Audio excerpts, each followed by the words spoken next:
Good evening or good afternoon, depending on where you are in the United States or in the world. I'm Elizabeth George, Chief Membership Officer with the American Guild of Organists. And with me tonight, I have Leslie Wolf-Robb, who is our Counselor for Communications, and J.W. Arnold, who is our Marketing and Communication Specialist. And we're here tonight to really talk about everything you might want to know about chapter specialist support teams, or as internally we call it CSST. But externally, we're going to keep calling it chapter specialist supports teams. It's a mouthful, but I prefer it. So many of you may be wondering why we decided to do this. Just as your life has changed over the last 3 years, your priorities have changed, your volunteer time may have become more challenging, so have our district conveners. And we surveyed them probably about a year ago to say, would you be interested in having more direct support with our chapters? Because we know we need it. We have 7 wonderful regional counselors. We have staff, but we have 271 chapters. And at one time we had 52 district conveners, and now we are down to, I believe, less than 30. And the result was of the survey was, I don't think I can handle any more than I'm doing. So this prompted our National Council, led by Leslie Wolf-Robb and Leslie Smith, who is our Northeast Regional Counselor, and myself, to really start thinking about, okay, what could we do? What kind of support could we provide for our chapter leaders that would not necessarily be in their region, but would be specific to their needs? And it was a very long, a very thoughtful process. We wanted to make sure we had everybody's buy-in before we went ahead and launched this. And the result was that we came up with the initiative of chapter specialist support teams, and teams that could help you and your board in specific areas of expertise, whether it's marketing and communications. You've got JW, and he also chairs our committee on marketing and communications. Technology. There's so many of you that I know are still challenged, whether it's YouTube, whether it's Facebook, whether it is creating Facebook accounts. So have some resources for technology, chaired by Harold Stewart, who heads our technology committee, as well as programming. A lot of you need ideas about programming, and there's so much that can be talked about, but wouldn't it be nice to just have a group of people that you could just talk about specific programming and ideas? The same with education and certification. So we'll also have a team that's just focused on that. And membership, warming to my heart, we're certainly going to have our Committee on Membership Development and Chapter Support, or as we fondly call it, COMDAX, involved in supporting you. And one topic that I know you've all struggled with over the last year is the responsibilities of and the dynamics of serving as a chapter officer. We've seen a lot of board turnover. I mean, every day it's like my subdean has moved or my treasurer has left. So it's really important that you have a team of subject knowledge experts that can help you with this, and as well as financial development. And we are hoping that, and we've gotten some wonderful submissions, thank you so much. We'd like to end up with maybe 6 people on each team. So that's kind of a little bit of the background of the history. And Leslie, do you want to talk a little bit more about this? I think one of the things we found with our district conveners was, in part, that the territories were so large, especially out in the West where I am. The distances were such that it made it difficult for them to get around to all the chapters. And then we find too that, wonderful as the district conveners have been, no one person can be an expert in all subject areas. And we hope that this new initiative will provide people who have a lot of in-depth experience in their area, whether it's technology or membership development or programming, how to work with your board, whatever it might be, that these are people who have a lot of experience and expertise in those areas who can then help a chapter with many more resources than someone who's trying to deal with all of those different areas at once. Well And, said. and of course, we've all gotten much more proficient with dealing with Zoom and other online platforms for communication. And it makes it really easy to have experts from across the country be available to people no matter where your chapter is. I had somebody ask me about Facebook Live events, and I should know how to do that, and I don't. But probably by the next webinar, I probably will have taught myself that. And I apologize to everyone. We want this to be very interactive. So please, that's why you are here and we are here. We want to answer your questions. So please put them in the Q&A at the bottom of the screen, and I'm going to be monitoring them and making sure that we do answer them throughout this webinar. JW, anything you'd like to add? Well, I think this is a great opportunity for our chapters. We know that it's been a tough go getting back after COVID and getting your members going and energized again. And we really think this is going to be a great opportunity because we can pull in teams of consultants that can come in and really take a look at the challenges your chapters may be facing and really analyze them and figure out and draw upon the experience of these very experienced chapter leaders to help you to come up with some solutions and some plans of action to move forward. And that's one of the reasons why we're here today, because we know that many of you on this call today are very experienced chapter leaders, and we know that you've got a lot to share. And it really can make the difference for a chapter that may be struggling a little bit during this time. And so I think one of our goals tonight, if you're one of those chapter leaders who really loves getting involved with AGO and sharing the successes you've experienced, we hope that you'll sign up right away to become a member of our teams. It's a great format in terms of, we think that we can bring folks into the teams and really provide some assistance without it becoming an onerous responsibility. That's one of the big challenges with our district conveners, is they had a lot of responsibility, and the world is very different. So I hope that you'll, if you're one of those chapter leaders, you'll consider volunteering to participate on one of the teams. And if you're representing a chapter that maybe is having some difficulty, don't worry about reaching out. I mean, you have a lot of supporters that want to see you succeed, and we're there to help in any way that we can. And you'll be drawing on the expertise of not only experienced chapter and district leaders, and we have some former national council members and regional counselors that are going to be a part of this initiative, but you'll also have the resources of members of the staff as well. And so we're really excited. We think this is going to be a great initiative for our chapters. We certainly hope so. The term limit is going to be for a year. We're going to be monitoring this probably 6 months. At the 6 months point, we're going to send out a survey to our chapters to find out if they know about us, the chapter specialist support teams, and what their experience has been, if they've relied on a particular team, how it's helped them. But we're also going to do the same. We're going to send out a survey to those who are serving on teams, because we want to improve the experience. This is obviously something new, and we're going to learn as we do. But after 12 months, we're going to reevaluate. And our regional counselors are going to be very involved in this, our national council.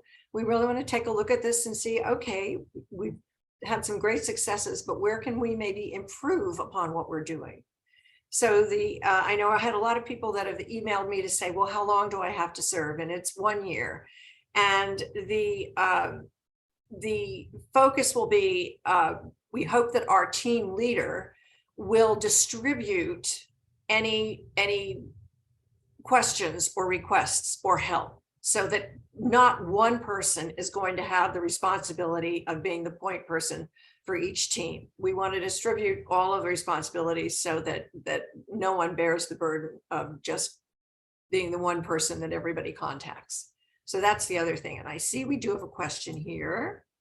How will you address the loss of the personal touch and local knowledge that district conveners brought to the situations they were called into? Well, I think that there's still going to be opportunities for us to stay connected, and opportunities for, I do a lot of traveling. Our whole way of working has changed. The dynamic of what we're doing has changed. We can't go back. We can't go back. Things are different. This new normal has prompted us to think differently and act differently. We don't want to lose any of those personal connections. And I'm looking forward, I hope, to seeing many of you, as I'm sure JW is, and Leslie and many of our staff at our regional conventions this summer. There's going to be a leadership training at each of these conventions. So we feel that at this point, this is the best way to stay connected.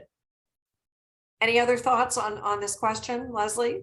I would say, certainly, I know what you're talking about to the person who asked this, that sometimes there has been that local connection, but that hasn't been true in every region by any stretch of the imagination, just because in some regions, the distances the district conveners were expected to cover was so large that it was really difficult to have that. And we've had such a difficult time finding people who are willing to serve as district conveners. And so I'm not sure that happened as often as we might like to think. And I think that even when we're looking at someone over the screen rather than sitting down across the table, I think we still get to know each other. I'm sure some of you, like I have friends across the country that you discovered during COVID. My gosh, we can have a really good time talking on Zoom a couple times a year rather than waiting until the off chance when we wind up at a convention or something together. And I would hope that the local knowledge aspect would be something that, as our chapter support teams work with a chapter, that they ask the questions that help them gain the local knowledge that they need. Whether it's that we're a big urban chapter and this is what we're dealing with, or we're a little small rural chapter and this is what we're dealing with. I think they're going to learn from asking you questions and from the knowledge that you share. And then they'll have that to bring to other situations as well. We are not a one-size-fits-all membership, and we're certainly not a one-size-fits-all chapter.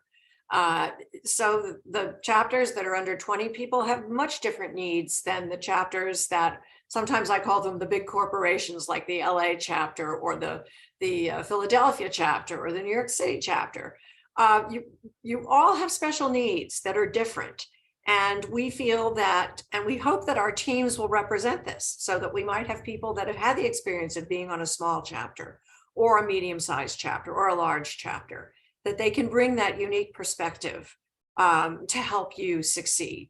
That's what we want. That is our goal, is to help you succeed as chapter leaders. You have less time to volunteer. We realize that. And as I said, we really thought a long time about this initiative, and we hope that you will be as excited as we are to give it a try. Do we have any other questions? Let's see. I can jump in, Elizabeth. Okay, sure. I would just say, for the current district conveners that are out there tonight, we really encourage you to give this a try as well. I mean, it's going to be a very different experience for you. And it's a chance to kind of reach out and help chapters that are kind of outside of your local area as well. So it's a very exciting prospect for those current district conveners. We hope that you'll volunteer for a team in your area of expertise. And I think that the other piece of this is that, we are a big organization, and the world has gotten very small thanks to Zoom in the result of the pandemic. And what a great way to learn from other chapters. As a as a member of one of the teams, you may be called in to assist in a specific area, whether it be finance or programming or maybe marketing and PR.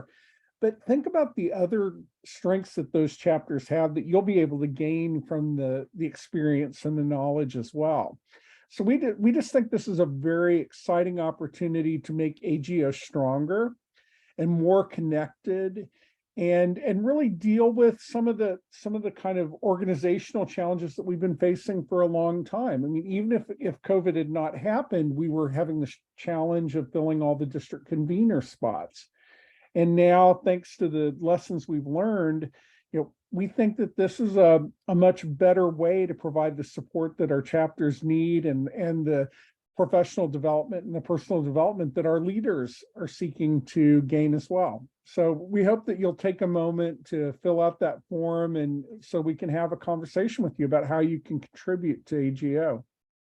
And some of the submissions we've received have been wonderful, because many of you have said, well, this is, I can serve on this team or that team. So there have been several different teams that you've been interested in. And so I've got a spreadsheet of everybody's name and a tab with the different teams.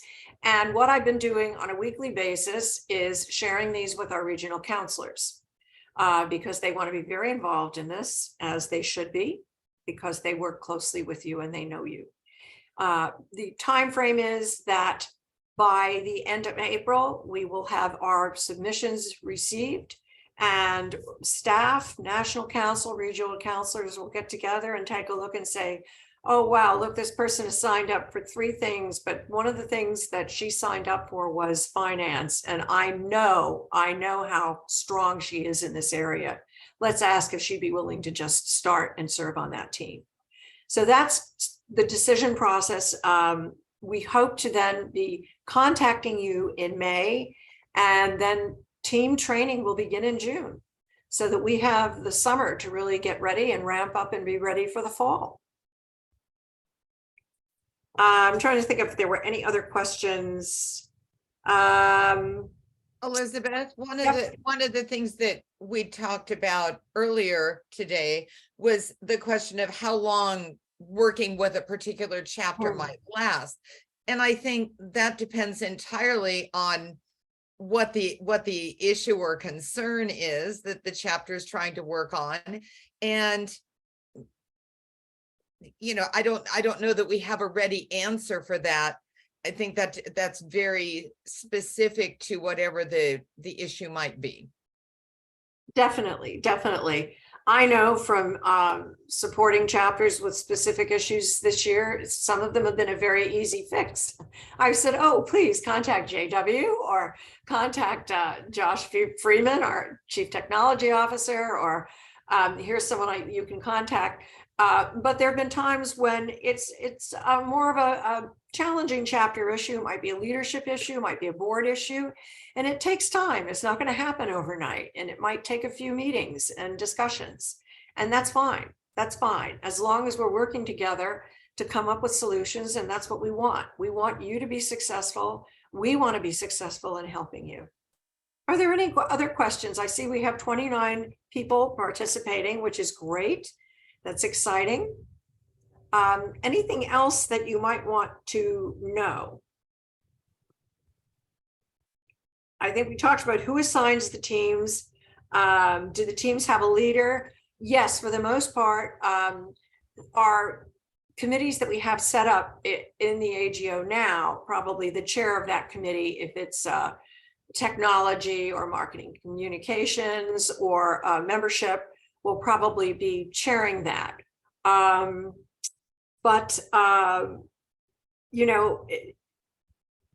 example, John Dixon will probably head up finance, most definitely. I know he wants to be very, very involved in that, and he's our treasurer, our wonderful counselor for finance. So we've gotten a lot of interest from our national council. I think this is, more than anything, I think this is an opportunity for us to be successful collaboratively, for us to, rather than working in silos, for all of us to be able to share our knowledge and deal with challenges and be successful. Another question. Okay, here we go. Will the chapters be the initiators of contact? It's a very good question. We will probably, I will tell you right now, we're going to be doing a webinar I hope to do it in May. That will maybe talk a little bit more. We're going to do training, but yes, we hope that you will know who at that point, who will introduce the teams to you.